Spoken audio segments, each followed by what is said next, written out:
Telefonda bir umut vardı, yani umut ediyorduk. Eğer telefon açılsa belki telefonun içinde bir şeyler bulabilirdi. Ama 2 sene, yaklaşık 2 senedir bu olay bu şekilde çok eksik yürütülüyor. Hem telefon olsa, hem kamera kayıtları olsa, hem üniversite olsa, hem yurt olsa sürekli çok iyi şeylere red veriliyor. Mecliste Roji'nin ölüm sebebini araştırılsın diye MHP ile AK Parti reddedildi. Yani neden reddediliyorsunuz? Ben fakir olduğum için mi sesim size gelmiyor? Neden yaklaşık 2 senedir niye araştırmıyorsunuz? Hiçbir gün bahsetmemişsin, dememişsin ki bizim genç kızımız Van'da okuyordu. Üniversite öğrencisiydi, başına ne geldi? Roji'nin başına ne geldi? Defalarca bunu soruyorum, savcılıkta cevap yok. Orada telefonla ilgili konuştuk, avukatlarımızla beraberdik. Ben çok şeyleri onunla savcıdan sordum, dinledi. Dinliyor ama yapmıyor. Gerekeni dedim budur, bu çalışmayı yapın. Her iki köyde araştırma yapın. Sadece telefon tek değil, yani telefon açılmadı diye bu olayda böyle dosya duracak. Yok, öyle değil. Telefon açılmadıysa 2 tane DNA tespit edilmiş, tespitli, kanıtlı, onun araştırması lazımdır. Ben Diyarbakır'da dilekçe yazdım. Van Cumhuriyet Başsavcısına gönderdim. Dedim her iki köye baksınlar. Hem Molla Kasım, hem Bardakçıköy, hem üniversite bütün erkek DNA'larına bakılması lazımdır. Çünkü olay o civarda olmuş, bakılması gerekir. Buna bakılmasa bir yere varamaz. O iki erkek DNA'sı çok önemlidir. Tespittir, kanıttır onlar. Neden bunu red ediyor? Mecliste her iki parti red edildi. Valilikte, Van'da aynı şekilde avukatlarla beraber biz savcılığa yazdık, gönderdik dedik.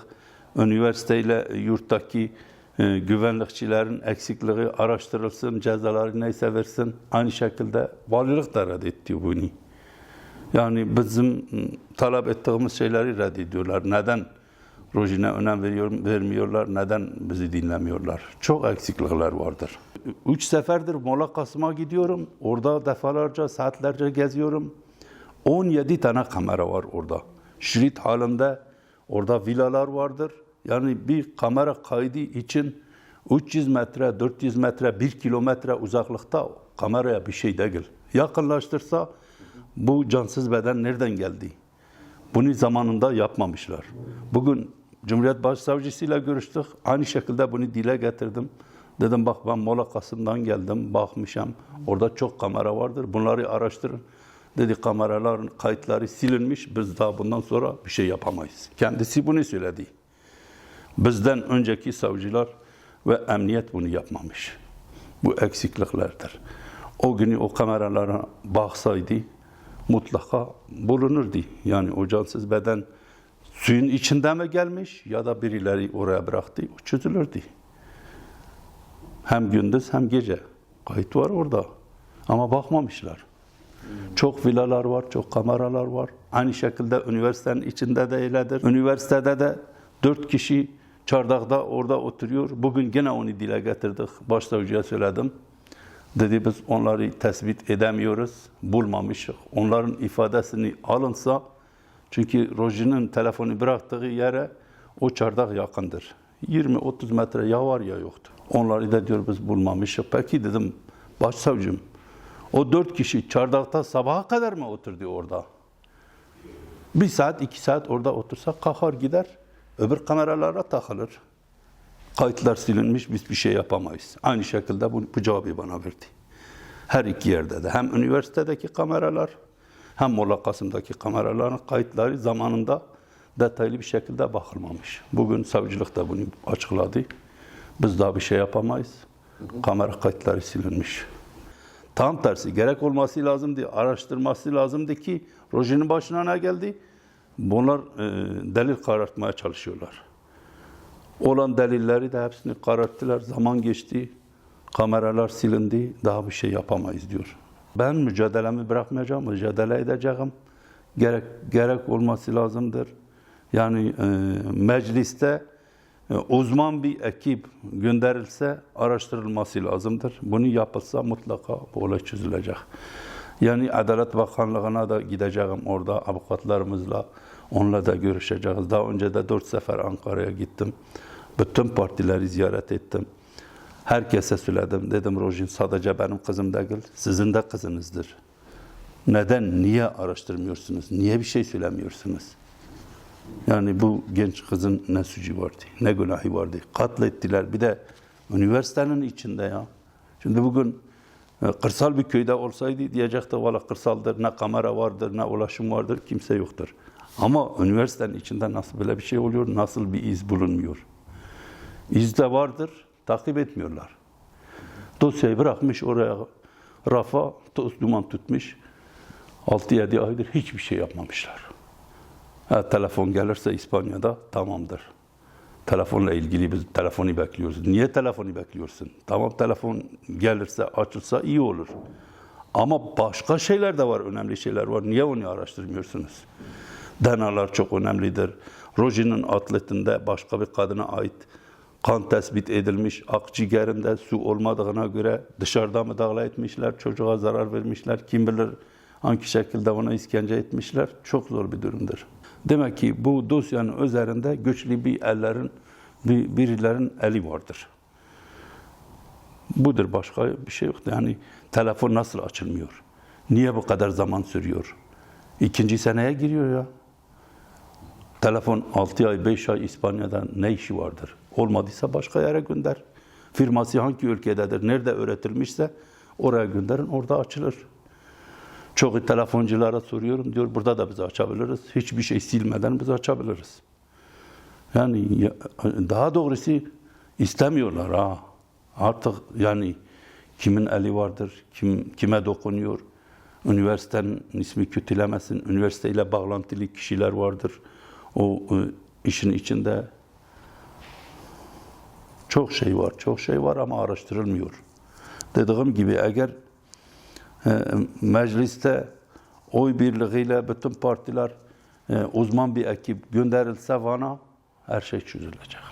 Mutlaka bir yere varılacak. Ama bu şekilde biraz zor. 2 hafta önce de hem tehdit geldi hem de gece saat 1'di beni aradı. Biraz konuştuk. Gene tehdit etti.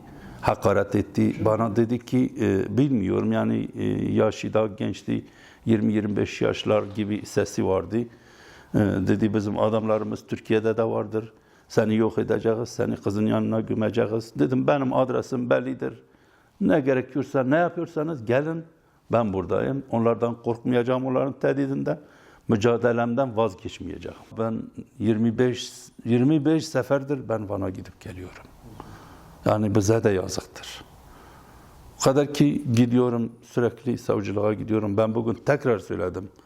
Başsavcıya da söyledim. Dedim ben geldiğim zaman sizin karşınıza geliyorum, size soruyorum. Siz kendini suçlu his etmiyorsunuz, demiyorsunuz. Ya bu adam gene geldi. Biz ne cevap vereceğiz buna? Ne diyeceksiniz? Rojin'in başına ne geldi, ne oldu, niye söylemiyorsunuz? Zaten ekonomik olarak da yani biz işimizden olduk. Ben yaklaşık 2 senedir yani neredeyse hemen hemen çalışmadım. 3 sefer gitmişim işe. O da 12 gün, 15 gün çalışıyorum. Elim hiç tutmuyor. Sürekli geliyorum. Merak ediyorum. Van'a gidip gidiyorum. Sıkıntı çekiyoruz. Her bir seferde 4-5 bin lira masrafım oluyor. Bunları sürekli başsavcıya söylüyorum. Bugün otele gidiyorum. Yani bir otel 2000'den aşağı yoktur. Bir bilet 900 bin liradır. Yemek olsa şu olsa yani bize de yazıktır. Çocuklarımın eli iş tutmuyor. Onlar da işe gidiyor. Birisi inşaatta çalışıyor, dış cephede çalışıyor. Geçenlerde o da gitti. 15-16 gün çalıştı. Diyor baba kafası dağınıktır. Bu olayı düşünüyor. İskelede düşeceksin. Çok zor. Kimsenin destekini kabul etmemişim. Eden çok oldu.